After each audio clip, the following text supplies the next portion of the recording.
Hello friends, welcome to the reverse ageing journey. चहा प्यायला कोणाकोणाला आवडतो मला सांगा. सर्वांनाच चहा प्यायला आवडतो. आज मी एका अशा चहाबद्दल, हर्बल टी बद्दल सांगणार आहे की ज्याचे आयुर्वेदात आणि नॅचरोपॅथीमध्ये खूप सारे फायदे आहेत. तर जाणून घ्यायचं आहे का तुम्हाला हा चहा? या चहाचं नाव आहे लवंगाचा चहा, सुगंधी चहा.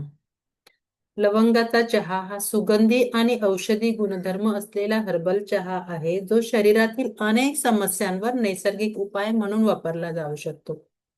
लवंगाचा चहा पिल्यामुळे एकतर बॅक्टेरिया, माउथ मधले बॅक्टेरिया आणि it expels mucus from the lung and supports immune system.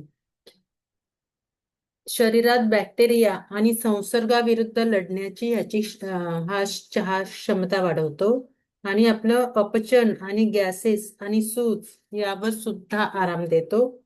सांधे दुखी व ज्वरावर सुद्धा उपयोगी आहे. जेव्हा ताप येतो तेव्हा लवंगाचा चहा तुम्ही पिऊ शकता. शरीरातील विषारी घटक बाहेर टाकून हा रक्तशुद्धी करतो. आणि आणखी एक, तोंडामधील दुर्गंधी असते ना ती, आणि दातदुखी याच्यावर सुद्धा या लवंगामध्ये युजेनॉल नावाचं द्रव्य असतं, जे दातांच्या वेदना कमी करतं. आणि ज्यांना सर्दी खोकल्याचा त्रास होतो नेहमी नेहमी, त्यांनी लवंगाचा चहा घेतला तर आपला श्वसन मार्गही मोकळा होतो आणि घशातील खवखवही कमी होते. तर असा हा लवंगाचा चहा नक्की नक्की करून प्या. आणि थंडीच्या आणि पावसाळ्याच्या दिवसात तर नक्की, जेव्हा क्लायमेट चेंज होतं तेव्हा तर नक्की करा. तुम्हाला असं फिवरिश वाटलं तर नक्की करून प्या. ह्याची रेसिपी आहे: अर्धा इंच जिंजर म्हणजे अद्रक, एक दालचिनीची काडी, 1/4 TSF क्लोज, एक 1/4 TSF किंवा तुम्ही 5-6 लवंगा घेऊ शकता. 3 कप ऑफ बॉइलिंग वॉटर. हे तुमच्या ऍडजस्टमेंट प्रमाणे तुम्ही 1 कप पाण्यातही बनवू शकता, पण त्याचं मग सामान बाकीचं जरा कमी टाकायला लागेल.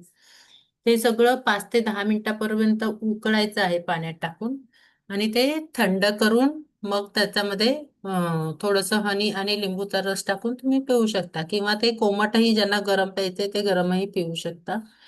तर असा हा आयुर्वेदिक चहा, लवंगाचा चहा, खूप तुम्हाला उपयोगी आहे आरोग्यासाठी. आणि पण हा दिवसातून 1 ते 2 वेळाच प्यायचा आहे आणि जास्त प्रमाणात नाही घ्यायचा. जर जास्त प्रमाणात घेतला तर आम्लता किंवा पचनतंत्राला त्रास होऊ शकतो. म्हणजे हे त्याचा पाचन तंत्रावर त्याचा दुष्परिणाम होऊ शकतो. तर त्याच्यामुळे हा 1 ते 2च वेळा घ्यायचा आहे, जास्त वेळा घ्यायचा नाही. So thank you.